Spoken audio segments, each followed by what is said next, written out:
क्या आपने कभी सोचा है कि किसी के जीवन की आखिरी याद सिर्फ एक डोम क्यों देता है? ना वो परिवार का हिस्सा होता है, ना ही पंडित, फिर भी ऐसा क्यों बोलते हैं कि मोक्ष की चाबी उसी के हाथ में है?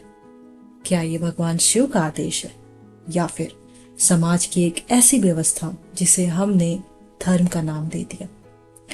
धार्मिक दृष्टिकोण से देखें तो वाराणसी मणिकर्णिका घाट और डोम समुदाय को लेकर एक बहुत प्रसिद्ध मान्यता है। कहा जाता है कि जब भगवान शिव ने मणिकर्णिका घाट को मोक्ष का द्वार बनाया, तब उन्होंने चिता जलाने की जिम्मेदारी डोम राजा को दी।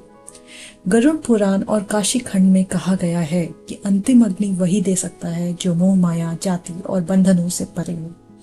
और यही कारण है कि डोम, जिसे समाज ने सबसे निचले स्तर पर रखा, उसे ही अंतिम संस्कार की सबसे पवित्र जिम्मेदारी सौंपी गई।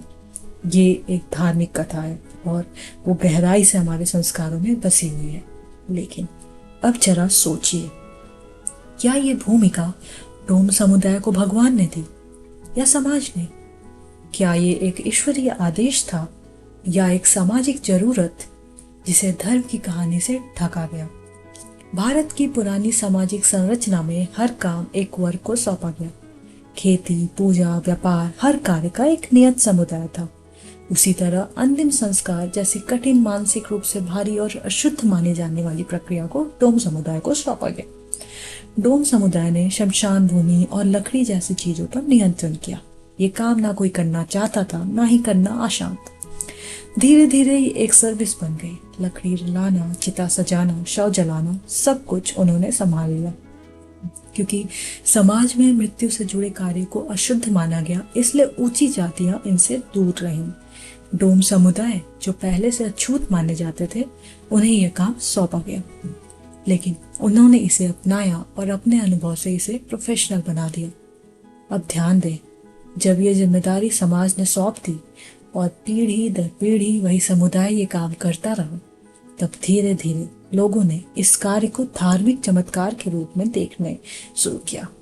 और फिर बनी वो कहानियां, भगवान शिव ने उन्हें चुना, मोक्ष का दरवाजा डोम ही खोलेंगे, यानी एक सामाजिक जरूरत को धीरे धीरे धर्म में बदल दिया गया ताकि काम चलता रहे और विरोध भी ना हो। तो अगली बार जब आप किसी डोम को चिता जलाते देखें, उसे सिर्फ धार्मिक प्रतीक न समझें, उसे एक सामाजिक व्यवस्था का हिस्सा और संघर्ष की पहचान भी समझें।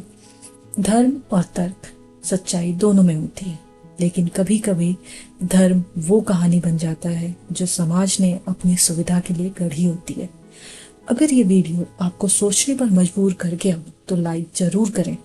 कमेंट में बताएं, क्या धर्म समाज को बनाता है या समाज धर्म को?